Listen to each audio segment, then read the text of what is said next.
Hello everybody and welcome back to Red Eagle Politics. Make sure you guys like this video down below and subscribe to the channel if you are new. So, we got some good news today. Good to be with you guys on a Monday. It's May 13th, 2024. We have 5 months and 3 weeks before the election.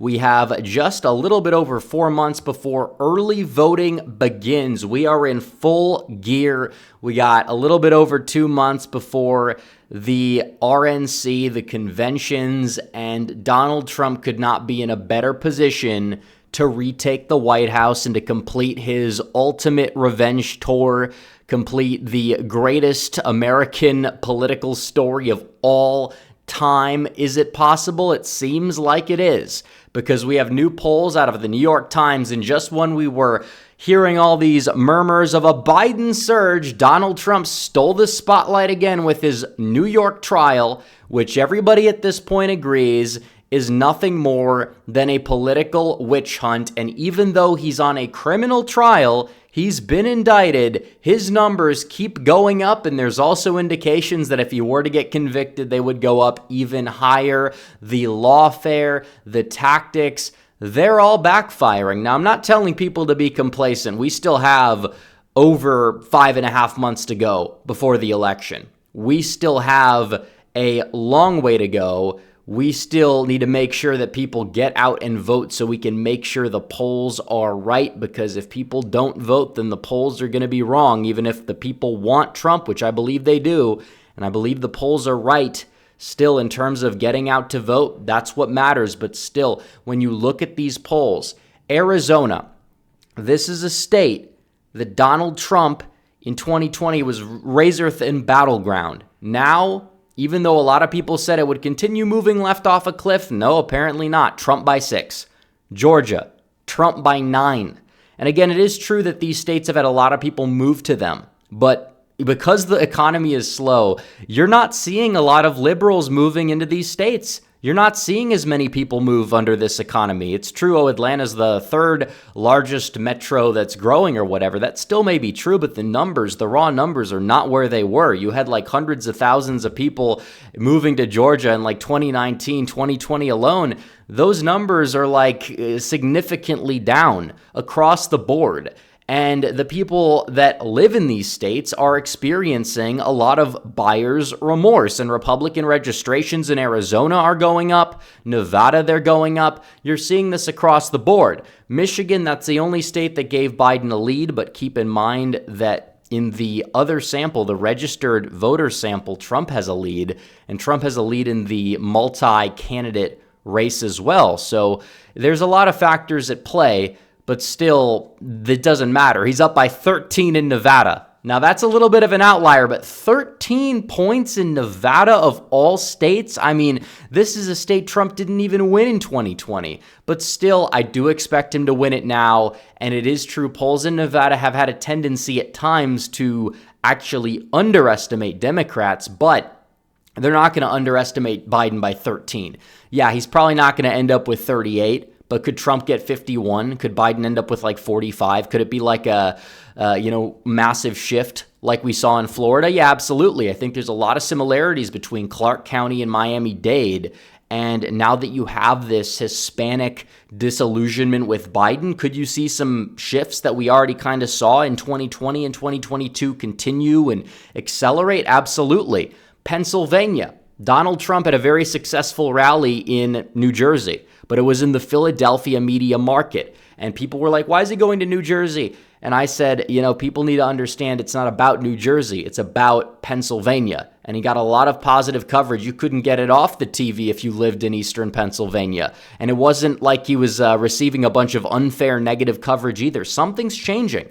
Trump leads in Pennsylvania by 3 points over, quote unquote, and I say this ironically, Scranton Joe. Yeah, not so much anymore.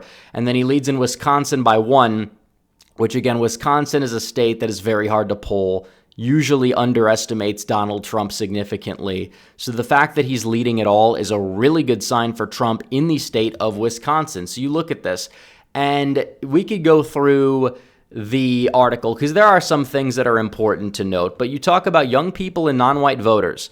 They are disillusioned. They turned out because, oh, we had to stop Trump in 2020. And now they realize that, yeah, you know what?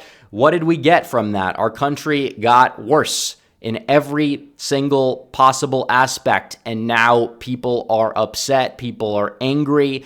And Biden is public enemy number one among a lot of his own original base in 2020. It was an unsustainable coalition. It was. And you look at these polls right here, these are registered voters. And that's another thing, because Michigan, the likely voter sample, which we could say that the likely voter sample this far out is going to be a little bit iffy. And that's true. But still, it shows that people need to vote. You know, registered voters, they need to actually turn out.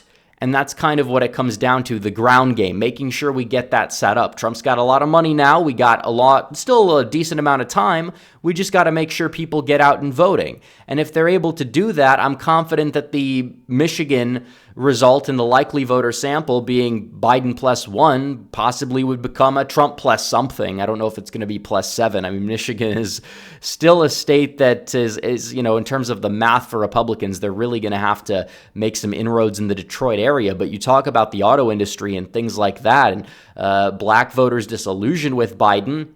I'm not saying that Trump's going to get like 30% or even 20%, but if that turnout declines, looks more like 2016, that's good for Trump overall on net. And you see that across the board. Georgia, that's huge. He's up by 10 in Georgia. Both samples have him up by like 9 or 10. And it's insane.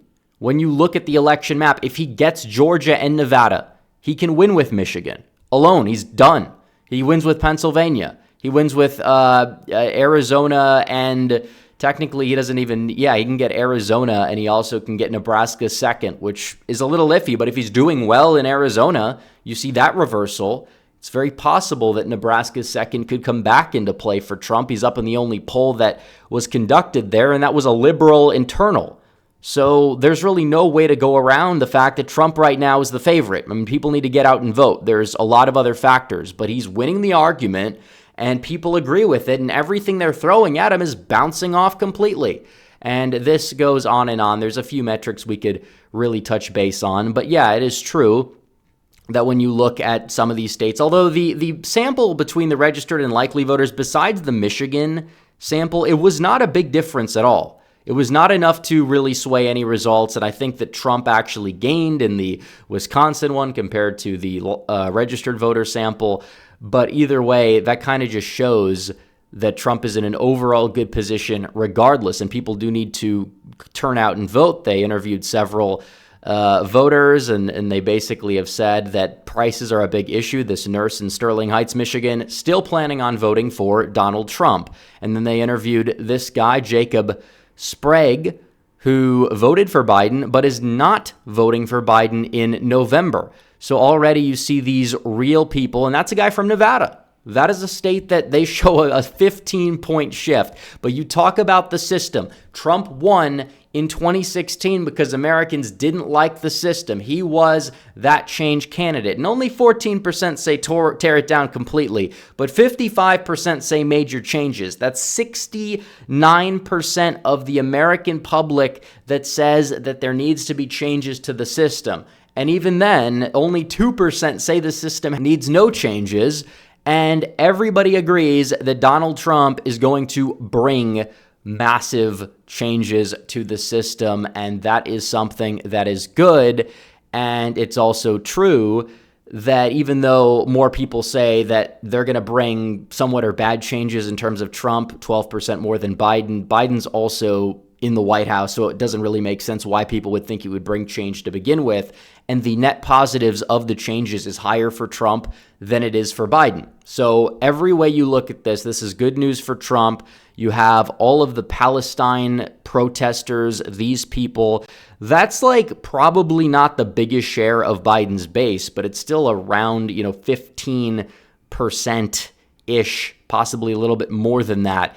And they're not going to vote for Biden in many cases. Even if he gets half the voters, it's a net loss because every voter that doesn't turn out for him, that's -1. And every voter that flips to Trump, that's -2. So Biden's got to play a lot of defense, but you're defending a pile of garbage, which is his record. That's what he has to do. He has nothing really going for him right now besides maybe you could say money. But are the advertisements going to work? Did they work for Hillary? No. I mean, he's been spending money on ads. He's gotten less popular. You could talk about his turnout apparatus. Yeah, we could talk about that, but it's not like it's the be-all and end-all, and it's not like Trump isn't going to have voters turning out for him either. I mean, he absolutely is. And you look at the crosstabs throughout. You look at him in every single state. You see this. Donald Trump in Pennsylvania. He has a lead. This is a crucial state. But on top of that, he's making inroads. And maybe the polls are a little, off in terms of the crosstabs. Every poll is. We don't need to hear about that. Oh, crosstabs here and there. This poll, therefore, should be thrown in the No. You'd have to throw every poll in the garbage by that logic. These crosstabs aren't even that unusual. But it does show Trump in Philadelphia and up in the Northeast winning the Lehigh Valley, which he was not winning in 2020. And gaining in Philadelphia city proper. At that point, whatever happens in a county like Delaware or Chester, where Biden's close to maxed out, it is not going to have any impact. And that's absolutely huge for Donald Trump. In every single one of these states, it shows it. Nevada, in Clark County, it has Donald Trump in Clark County winning in the head-to-head race by 8 points. And maybe you could say it's an overestimation. I'm sure it is. But still, if Donald Trump won Clark County by, let's even go 1 point. He wins Clark County by just anything at all. We'll even say 0.4%. He takes the state by 4. I absolutely could see that happen. Some of the rurals might get redder. Reno might get a little bluer, but at the end of the day, still, that's good for Trump. We could go down to the state of Arizona, and you could go to the head-to-head race here between Trump and Biden. And Trump in Maricopa County, he has a narrow lead. He doesn't even need to win Maricopa County to win the election. All the undecideds could go to Biden. Actually, I take that back. 8 out of 9% could go to Biden, and Trump would still win. Think about that. The border crisis is a big issue, and people have buyer's remorse all across the board. Arizona, Georgia, absolutely. And you look at the race between Trump and Biden, he's already at 50% basically in Georgia. He is in the likely voter sample. Even the Atlanta suburbs and DeKalb and Fulton, he's not exactly bombing the way that people initially may have anticipated. And I don't think he's going to win the state by 10. I don't even know if I agree with some of these crosstabs, but is he going to win it by 2? Yeah, I think so. It's more than enough. He just needs to win it. And we'll see what happens at the end of the day. But in every state, this does tend to hold up. And you look at the Milwaukee suburbs, he's winning those. He's winning pretty much everywhere except Dane County. They have him at 17%, but Biden's at 75%. I mean, either way, that's not exactly a great number for Biden. And this is the poll that he's up by 2, and Trump leads the likely voter sample. So when you look at this, and they're probably underestimating Trump in some of the North, because there's no way he's only at 53% in northern Wisconsin. Those are very red areas now, in part thanks to Trump. But still, it's just across the board, you see the same exact thing in every single one of these states. I think Michigan's the one we didn't fully look into. And in terms of registered voters, Trump is a 7-point lead. Now, maybe this does come down to the city of Detroit. And if Biden's only at 66% in Detroit, it's true, registered voters, likely voter sample, I'm sure is different. Don't get me wrong. But people need to turn out and vote. We need to micro-target these people. If these people are in the city of Detroit and they like Trump and they've never voted before, we need to micro-target them and get these people out to vote. And if we're able to do that, well, it's going to be good. But even John Ralston, of all people, and this guy, I mean, we butted heads and he kind of proved me wrong in the midterms. I still don't know where his reasoning came from, but this guy's got a pulse on Nevada like none other. He is a liberal, but that doesn't matter. He says that he is not a fan of most Nevada polls, which I'm not either. He says this one has anomalies, which I agree with. But then he says Biden's losing here and it's terrible down ballot. And even though some of these polls have Democrats winning the Senate races, when people turn out to vote, ticket splitting is usually less than what we see in the polls, especially in presidential years. So when it's all said and done, it's very, very likely that Trump wins Nevada, Jackie Rosen goes down, Republicans keep the House. they sweep the board, they have a majority in the Senate, they can actually go out there and get things done for a change, which is absolutely huge. And it's just great news for Trump overall. He's riding the wave of great news. The trial, I mean, if it was anywhere besides New York, it'd be a done deal. He'd win, he'd walk. There wouldn't be a case. But still, we'll see what happens on that front. But the trial's coming to a close probably within the next few weeks or so, hopefully. And Trump is going to hit the campaign trail. He's got higher energy. He's doing a great job. He's getting record crowds. It's just phenomenal what we're seeing right now, but we cannot be complacent. Get out and vote. Let's get this thing done. But great news today on the polling front regardless. But anyways, like this video down below, comment down below, subscribe to the channel, hit the bell for notifications so you never miss another video. Follow me on social media. The links are all in the description down below, and I will see you guys in the next one. Red Eagle, out.